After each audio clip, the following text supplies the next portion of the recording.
बिस्मिल्लाहिर्रहमानिर्रहीम। आज का हमारा जो टॉपिक है वो important facts about Anglo Normans age में से है। हर एक चीज़ जो एंग्लो नॉर्मन्स में बहुत ज़्यादा इम्पॉर्टेंट थी, जैसे जॉफरी चौसर बहुत इम्पॉर्टेंट था, उसको डिस्कस करेंगे। उससे related MCQs, Anglo Normans age में खुद कौन कौन सी डेवलपमेंट हुई थी, कौन कौन से मेन इवेंट हुए थे, उनको थोड़ा बहुत डिस्कस करेंगे। उसके बाद जो बहुत इंपॉर्टेंट वर्क है कैंटरबरी टेल, उसको हम थोड़ा सा बहुत डिस्कस करेंगे, उनके कैरेक्टर्स को डिस्कस करेंगे डिटेल में। तो सबसे पहली चीज आ जाती है कि जॉफरी चौसर। हर एक चीज हमने पिछली वीडियोस में डिस्कस की हुई है, कोई ऐसी चीज नहीं है जो इसके अलावा बचती है। एंग्लो नॉर्मन एज से मैंने हर एक चीज डिस्कस कर ली है। आज जो बाकी बची हुई चीजें मुझे फील हो रहा था कि कहीं लैग कर रही हूँ मैं, वो सारी उन सब के बारे में मैंने वीडियो बनाई हुई है। सबसे पहले हमने देखना है कि जॉफरी चौसर के फादर का क्या नाम है, क्योंकि ये इतना इम्पोर्टेंट पोएट है ना कि इससे किसी भी किस्म का क्वेश्चन आ सकता है। जैसे शेक्सपियर इंपॉर्टेंट है, जॉफरी चौसर इंपॉर्टेंट है, चार्ल्स डिकन इंपॉर्टेंट है, वर्ड्सवर्थ इंपॉर्टेंट है। ये जो मेन होते हैं ना हर एज के इंपॉर्टेंट, जो जिनकी वजह से एज को जाना जाता है, तो वो हर एक पोइट की हर एक चीज करनी पड़ेगी, तभी जाके उसमें से क्वेश्चन सॉल्व होंगे। इसलिए मैंने इसको डिटेल में किया हुआ है कि जॉफरी चौसर के फादर का नाम जो था वो जॉन चौसर था। चौसर उनके बाप का नाम था, इतना तो पता ही है, क्योंकि जॉफरी के बाद चौसर आता है, जैसे हमारे नाम के बाद हमारे वालिद का नाम आता है। फादर क्लियर हो गया। मदर जो थी वो एजेंस कैप्टन थी। मे भी मेरी प्रोनाउंसिएशन ठीक ना हो, लेकिन स्पेलिंग ठीक है, आप इसको याद रख सकते हैं। वाइफ जो थी बहुत इंपॉर्टेंट है, वाइफ के बारे में मोस्टली क्वेश्चन पूछा जाता है, और फादर के बारे में। ओके, वाइफ जो थी वो फिलिपिया रोइट थी। बस यूं समझें कि जो हमारे पास इंग्लिश पोएट्री का फादर है उसकी वाइफ का नाम फिलिपिया रोइट है। ठीक, ये बात याद रखनी है। और जो इम्पोर्टेंट टाइटल दिए गए थे किसको, विलियम शेक्सपियर को, कि वो फादर ऑफ इंग्लिश पोएट्री हैं, ये आखिर किसी ने टाइटल दिया होगा तभी जो है उनको इन इन इन नाम से जाना जाता है। तो वो कौन कौन से थे? सबसे पहले हमारे पास आ जाता है कि Dryden said him father of English poetry. इंतहा इंपॉर्टेंट है, सबको पता है इंग्लिश पोएट्री का फादर है, इंग्लिश फाउंडर कंसीडर किया जाता है, लेकिन ये बात किसने बोली थी? ड्राइडन जो आई थिंक रेस्टोरेशन एज का पोएट है, एज ऑफ ड्राइडन भी हम इसको कहते हैं, उसने ये बात बोली थी। ठीक है, उसके बाद अर्नोल्ड जो है, ठीक है, अर्नोल्ड जो है ये आई थिंक प्रोज राइटर है, एक पोएट भी है और क्रिटिक भी है। ठीक है, ये आई थिंक विक्टोरियन एज का पोएट है, अगर मुझे कोई कंफ्यूजन ना हो, आई थिंक विक्टोरियन ही है, यस। तो इसने बोला था कि हमारी इंग्लिश की जो रियल पोएट्री है ना उसका स्टार्ट किसने किया था? चौसर ने किया था। ये बात हो गई। उसके बाद एक चीज और इंपॉर्टेंट याद रखनी है जो मैं यहाँ पे लिखना भूल गई हूँ, कि कैंटरबरी टेल कब लिखी गई थी। तो कैंटरबरी टेल जो है वो 1387 से 1400 के बीच में लिखी गई है, क्योंकि इतनी लंबी थी ना कि अभी भी 1400 के अंदर ये अनफिनिश्ड वर्क कंसीडर किया जाता है। ठीक है, क्योंकि ये अनफिनिश्ड है, मैं बताऊंगी कैसे अनफिनिश्ड है। ये थी थोड़ी बहुत इन्फॉर्मेशन जॉफरी चौसर के बारे में और उसकी कैंटरबरी टेल के बारे में, जो थोड़ी बहुत है। ठीक है, अब हमने डिस्कस करना मेन इवेंट जो हुआ था। मैंने लिटरेरी डेवलपमेंट, बाकी डेवलपमेंट डिस्कस कर ली थी, ये थोड़ी बहुत स्किप हो गई थी, इस वजह से मैंने यहाँ डिस्कस की है कि 100 ईयर वार जो है वो 1337 में स्टार्ट होती है, 1453 में एंड होती है। 100 ईयर्स वार बोलते हैं, 116 ईयर्स की ये टोटल वार थी। किस किस के बीच में थी? इंग्लैंड और फ्रांस के दरमियान ये जंग हुई थी। इस वजह से, क्योंकि इस जंग में बहुत ज्यादा नुकसान हुआ था, तो इस की वजह से एंग्लो नॉर्मन एज को डार्क एज भी कहते हैं। ठीक, दूसरी चीज ब्लैक डेथ, एक बीमारी फैली थी, क्योंकि जंग वगैरह हो रही होती है और पोल्यूटेड एयर और बहुत सारी और रीजंस होती हैं जिनकी वजह से बाद में बीमारियां फैलती हैं। तो ताउन की बीमारी फैली थी, प्लेग जिसको हम कहते हैं। ये जो है ये 1348 में स्टार्ट हो गया था। देखें, 1337 में जंग स्टार्ट हुई और थोड़े ही अरसे बाद ब्लैक डेथ भी स्टार्ट होगी 1348 में। क्लियर? ये डेट्स याद रखनी है, जो मर्जी हो जाए। और उसके बाद फिलिपिया रोइट की कब, और जो जॉफरी चौसर की कब शादी हुई थी, ये भी डेट याद रखनी है हमने। 1342 में आई गेस इनकी, हाँ या 1342 में इन दोनों की शादी हुई थी। ये बहुत इंपॉर्टेंट बात है, ये भी याद रखनी है। उसके बाद फर्स्ट राइटर जो जॉफरी चौसर के बारे में कहा जाता है कि ये ऐसा, उसके बाद बहुत सारे जो रिनाउंड पोइट्स नहीं है वो सारे वेस्टर्न मिनिस्टर, सारे नहीं बल्कि ज्यादातर जो है वेस्ट मिनिस्टर अबे में दफन है, लेकिन जो पहला राइटर है वो जॉफरी चौसर, जाहिर है पहला ही होगा क्योंकि पहला रिनाउंड यही है। फर्स्ट टाइम जो हीरोइक कॉपलेट यूज किया गया था ना इंग्लिश लिटरेचर के अंदर, इंग्लिश लैंग्वेज के अंदर, राइटिंग्स के अंदर, तो वो जॉफरी चौसर ने यूज किया था। आप यूं याद रख लें कि वो एक हीरो था, जॉफरी चौसर हीरो था और उसने हीरोइक कॉपलेट इंट्रोड्यूस कराया था, सिंपल। उसके बाद जो आ जाता है, इसने अपनी जो राइटिंग्स है ना, स्पेशली जो कैंटरबरी टेल्स है, उसके अंदर 3 तरह की क्लासेस डिस्कस की हैं। तो हमें यहाँ से ये पता चलता है कि उस दौर में भी ये 3 क्लासेस उरूज पे थी। कौन सी? फर्स्ट एलीट क्लास में हमारे पास नाइट्स आ जाते थे। नाइट्स जो होते थे ये आर्मी ऑफिसर कंसीडर किए जाते थे और ये बहुत बहादुर होते थे, जंगे लड़ते थे, ठीक, बहादुर भी थे। सेकंड जो थी मिडिल क्लास होती थी, जिसमें मर्चेंट्स वगैरह आ जाते थे। अब देख लें कि मर्चेंट्स का कॉन्सेप्ट उस दौर का है। लोअर क्लास में फार्मर्स आते, फार्मर्स का कॉन्सेप्ट तो है बहुत ही पुराना है। उसके बाद अब हम डिस्कस करते हैं कि हमारी जो कैंटरबरी टेल है ना, उसमें क्या हुआ था।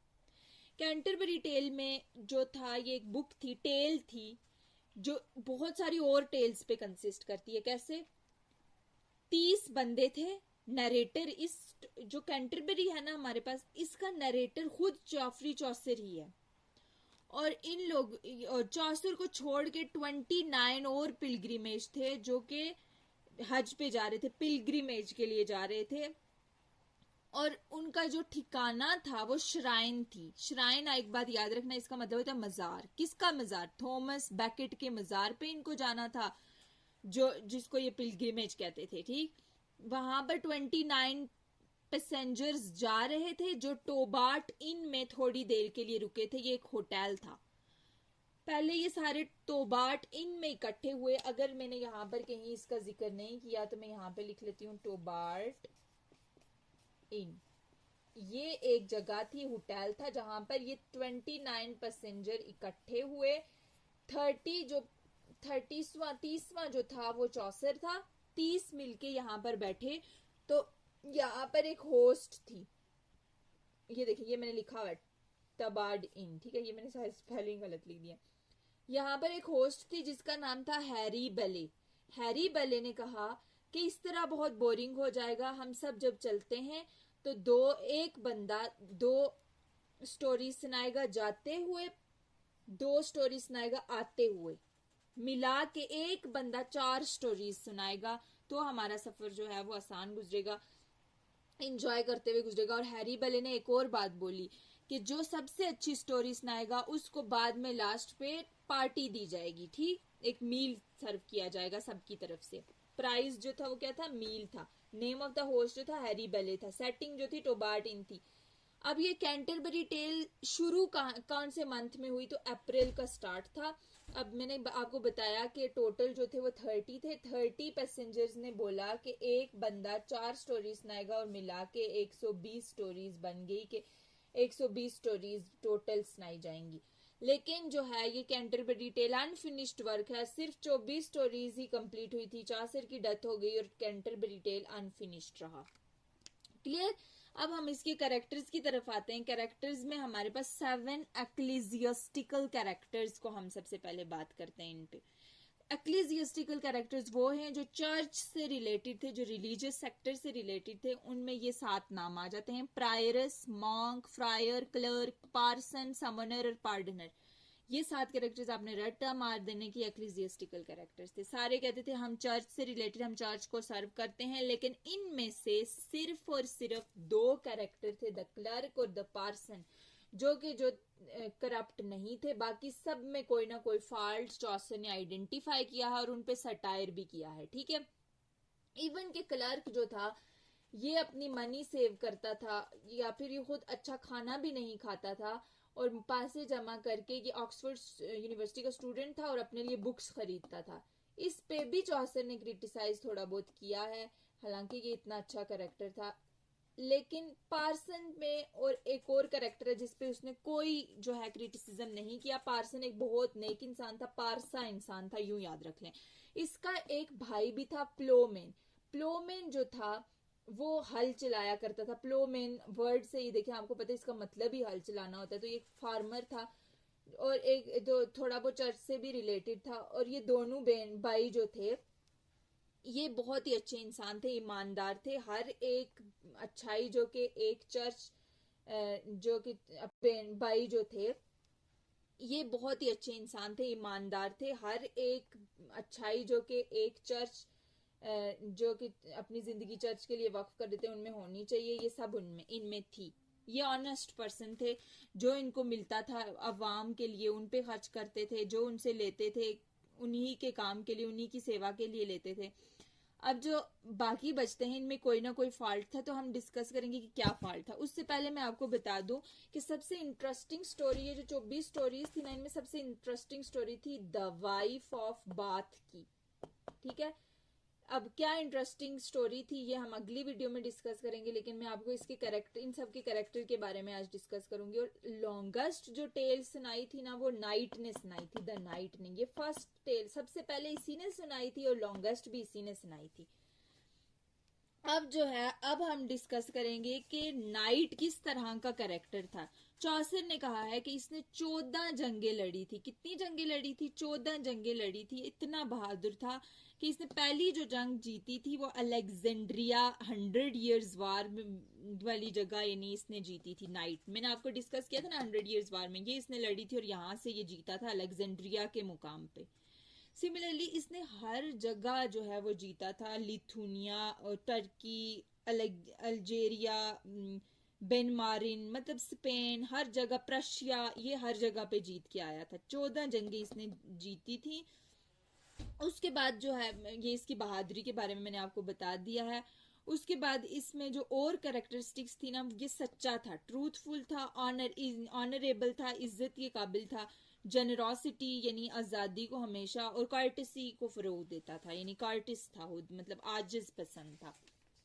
चासर कहता है, चासर ने इस पे बिल्कुल भी क्रिटिसाइज नहीं किया। चासर कहता है कि इसके अभी भी ये इसके जो इसने जो ड्रेस पहना हुआ है ऐसा लगता है कि ये जंग से वापस आया है। और उसके बाद इसने बात की थी कि इसने कभी भी ऐसा वर्ड मुंह से नहीं निकाला जो किसी को हर्ट करे, यानी इस चासर ने सिर्फ इसकी और पार्सन, मैंने आपको बताया था पारसा यानी प्लोमेन, इन तीनों की तारीफ बहुत ज्यादा की है। लेकिन क्लर्क जो कि इतना अच्छा इंसान था कि खुद खाता भी नहीं था, इसको नॉलेज की ज्यादा भूख थी, फिर भी इसको चासर ने थोड़ा बहुत क्रिटिसाइज किया। हालांकि इतना अच्छा कैरेक्टर था, लेकिन पार्सन और नाइट को बिल्कुल भी क्रिटिसाइज नहीं किया। नाइट मैंने आपको सबसे पहला, जिसने सबसे पहले स्टोरी सुनाई थी, क्लियर। दूसरी चीज जो आ जाती है हमारे पास, स्क्वायर आ जाता है। स्क्वायर जो था वो नाइट का ही बेटा था, लेकिन ये उस जैसा बिल्कुल भी नहीं था। ये गाया करता था, इसे बांसुरी बजाने का, गाने का, लड़कियों से फ्लर्ट करने का शौकीन था। उसके बाद ये ज्यादातर शिकार पे चला जाता था। उसके बाद इसकी जो 20 साल का ये नौजवान दिखाया गया है इसके अंदर, और इसके लिए चौसर ने एक फ्रेज बोली है जो कि फेमस होती है, समटाइम्स पूछी भी जाती है, कि he was fresh as the month of May जैसे फ्रेश होता है ना, अप्रैल बाहर आती है, और मई जैसे फ्रेश फ्रेश होता है, ऐसे ही ये भी फ्रेश था। ठीक है, उसके बाद इसका मजाक उड़ाने के लिए एक बात बोली गई है कि ये इतना फैशनेबल था कि इसकी जो ड्रेस थी उसके पीछे बैक साइड पे जो था वो एक ग्राउंड सा ग्रास का बना होता था। ठीक है, ये इंपॉर्टेंट चीजें मैं आपको बता रही हूँ जो इसके बारे में बताई गई हैं। और उसके बाद इसके एक और ताना मारने के आयरनी यूज किया चासर ने, कि इसके बाल जो थे करली थे और ऐसा लगता था लास्ट पर से किसी ने प्रेस किए हुए। क्लियर, ये थी इसके बारे में। नाइट भी हो गया, स्क्वायर भी हो गया। एक यू मेन कैरेक्टर है जो कि मैं यहाँ पे लिखना भूल गई हूँ। यू मेन जो था वो नाइट का सर्वेंट था, इन दोनों का मतलब सर्वेंट था। ह्यूमन के बारे में कहा जाता है कि इसने जो बेल्ट पहनी हुई थी उस पे इसने जो कोट था ना इसका, वो ग्रीन कलर का था, ये बात याद रखनी है। उसके बाद इसके जो बेल्ट था उस पे पीकॉक एरोज बने हुए थे। ठीक है, ये एक बात याद रखनी है। उसके बाद ये याद रखना है कि इसके हेयर जो थे वो शॉर्ट शॉर्ट थे। इसने अपने पास डैगर रखा होता था, ऑब्वियसली इनका जो सर्वेंट था तो डैगर तो रखा हुआ होगा, आर्मी मैन से ही रिलेटेड था। स्वॉर्ड भी इसने रखी हुई थी पास में अपने। तो ये जो है ये चीज इसके बारे में बताई गई है। ये जो 3 कैरेक्टर्स हैं ये मिलिट्री से रिलेटेड हैं। ठीक है, उसके बाद जो है वो प्रायरस को डिस्कस किया गया है। ये प्रायरस आपको पता है, होस्टस, पोएटस, ये जो है ESS जो है मोस्टली फीमेल के आगे ही लगता है, तो ये फीमेल कैरेक्टर है। प्रायरस जो है मैं आपको बताती हूँ, एक्लीजियस्टिकल मैंने बता दिया, चर्च से रिलेटेड है। अब इसका ये क्या इसकी यूनिकनेस है कि ये जो खाती है ना, इतने मैनर से खाती है कि कभी भी किसी ने फील नहीं किया कि इसके लाइक कोई भी खाने का टुकड़ा इसके मुंह से गिरा हो, इसको बहुत अच्छे से तरीका होता है कि अच्छे से जो बाइट है वो मुंह के अंदर ले जाती है, और बिल्कुल भी लाइक इसको बहुत मैनर्स है खाने पीने के, टेबल मैनर्स इसमें बहुत ज़्यादा हैं। दूसरी चीज़ कि ये एनिमल लवर है, यहाँ पे मैंने लिखा हुआ लव्ड एनिमल्स, ये एनिमल से बहुत मोहब्बत करती है और ये उनको मीट खिलाती है। और चासर ने इसको कैसे क्रिटिसाइज किया कि ये दिखाती है सिर्फ कि ये बहुत ज़्यादा एनिमल लवर है, लेकिन ये करती क्या है कि दूसरे एनिमल्स को किल करके उनका मीट खिलाती है। तो इस तरह से चासर ने इस पर क्रिटिसाइज किया हुआ है कि जो दिखती है वो है नहीं, हालांकि ये बहुत साफ है इस तरह से। द मॉन्क जो है इस पे भी चासर ने क्रिटिसाइज किया है। चासर ने कहा है कि भले ये कहता है कि मैंने अपनी जिंदगी चर्च के लिए वक्फ करनी है और अच्छा दिखता है, इसकी ये मोटा ताजा है मॉन्क, इसका पेट निकला हुआ है जो शो करता है कि इसे खाने पीने का ज्यादा शौक है। दूसरा, ये हमेशा शिकार पे ही निकला रहता है, तो ऐसा कोई काम नहीं करता कि जो चर्च को सर्व कर सके। तो इस तरह से चासर ने मॉन्क पे भी क्रिटिसाइज किया हुआ है। क्लियर। उसके बाद जो इम्पोर्टेंट कैरेक्टर है वो द फ्रायर का कैरेक्टर है, जिसका रियल नेम ह्यूबर्ट है। ये बहुत इंपॉर्टेंट बात है, ये आपने याद रखनी है। उसके बाद आ जाता है हमारे पास क्लर्क के बारे में मैंने आपको बता दिया, ऑक्सफोर्ड स्टडी यूनिवर्सिटी से पढ़ा हुआ है और इसने जो है वो अपनी बुक्स पे ज्यादा वो स्पेंड करता है। पार्सन मैंने आपको बता दिया है, प्लोमेन भी बता दिया। द समनर के बारे में हम डिस्कस करेंगे, लेकिन उससे पहले मैं आपको हाँ समनर को ही पहले बता देती हूँ कि ये जो है इसकी फिजिकल जो अपीयरेंस है ना वो कोई इतनी ज्यादा प्लेजेंट नहीं है, इसके मुंह पे पिंपल्स बने हुए हैं। उसके बाद ये जो कहता है कि ये लड़कियों के पीछे पागल है, ये थोड़ी सी लड़कियों के पीछे नहीं शराब के पीछे पागल है, और थोड़ी सी शराब कोई अगर इसको दे दे और इसकी वाइफ और इसकी लड़कियों को भी ले जाए तो ये दे देता है, बेच देता है उनको। ठीक। उसके बाद जो आ जाता है ये दिखाता खुद को है कि ये अपनी बुक्स पे ज्यादा वो स्पेंड करता है। पार्सन मैंने आपको बता दिया है, प्लोमेन भी बता दिया। द समनर के बारे में हम डिस्कस करेंगे, लेकिन उससे पहले मैं आपको हाँ समनर को ही पहले बता देती हूँ कि ये जो है इसकी फिजिकल जो अपीयरेंस है ना वो कोई इतनी ज्यादा प्लेजेंट नहीं है, इसके मुंह पे पिंपल्स बने हुए हैं। उसके बाद ये जो कहता है कि ये लड़कियों के पीछे पागल है, ये थोड़ी सी लड़कियों के पीछे नहीं शराब के पीछे पागल है, और थोड़ी सी शराब कोई अगर इसको दे दे और इसकी वाइफ और इसकी लड़कियों को भी ले जाए तो ये दे देता है, बेच देता है उनको। ठीक। उसके बाद जो आ जाता है ये दिखाता खुद को है कि ये लाइक लोगों को कहता है कि आप सॉरी ये नहीं बल्कि पार्टनर अब आ जाता है कि ये लोगों को कहता है कि मैं आपको जो है माफी दिलवाऊंगा, आप मुझे पैसे दो, और इस तरह से पैसे लेके उनको लूटता रहता है। ठीक है। उसके बाद ये पिग्स बोन्स लोगों को दिखाता है कि ये सेंट्स की जो सूफी वगैरह है उनकी बोन्स है, और उनको ये दिखा के लोगों से पैसे ऐंठता रहता है ये पार्टनर जो है। उसके बाद आ जाता है हमारे पास के पार्टनर। हाँ पार्टनर जो है इसके बिखरे हुए बाल हैं, करली से बाल हैं, बियर्ड नहीं है इसकी बिल्कुल भी, लाइक दाढ़ी नहीं है, और जो बाल हैं उसका कलर जो है वो येलो है। उसके बाद ये हर किसी से कहता है कि इधर आओ, come here and love me, इसकी बारी सी आवाज भी है। सो ये सारी चीजें जो थी ये पार्टनर के बारे में मैंने आपको बता दी। ठीक है। समनर मैंने आपको पहले ही डिस्कस कर लिया है, ये भी एक करप्ट कंसीडर किया जाता है। उसके बाद कौन सा करेक्टर रह गया है, प्लोमैन भी डिस्कस कर लिया, पार्सन भी डिस्कस कर लिया। वाइफ ऑफ बाथ बहुत इंपॉर्टेंट कैरेक्टर है wife of bath. Wife of bath जो है इसके टीथ जो है वो टूटे हुए हैं आगे से। ठीक है। टूथ के अंदर गैप है, टूटे हुए नहीं बल्कि गैप है, बड़ा बड़ा गैप है। उसकी स्माइल बहुत फनी है, इसने 5 शादियां की हुई हैं और ये बहुत फोर्सफुल लेडी है और वीमेन राइट्स के लिए बहुत जानी जाती है, और अपने ड्रेस का बहुत ज्यादा ख्याल रखती है, और इस पे चासर ने बहुत ज्यादा सटायर किया हुआ है। उसके बाद हाँ ये इसके बारे में था। फ्रैंक और इसकी हैट जो टोपी है उसके बारे में भी चासर ने मजाक उड़ाया हुआ है कि ये जो है वो 10 पाउंड की इसने टोपी पहनी हुई है। फ्रैंकलिन जो है ये खाने पीने का फ्रैंकलिन एफ से फूडी पर्सन, ये बहुत ज्यादा खाने पीने का शौकीन है। दिखाता खुद को कि मैं बहुत रिलीजियस हूँ, लेकिन है ये खाने पीने की, इसके हमेशा इसके घर इसके आगे कुछ ना कुछ खाने को पड़ा रहता है। तो ये सारा था आज का हमारा टॉपिक। होप सो ये बहुत ज़्यादा इंटरेस्टिंग था, बहुत ज़्यादा चीज़ें आपको न्यू पता चली होंगी। Thank you.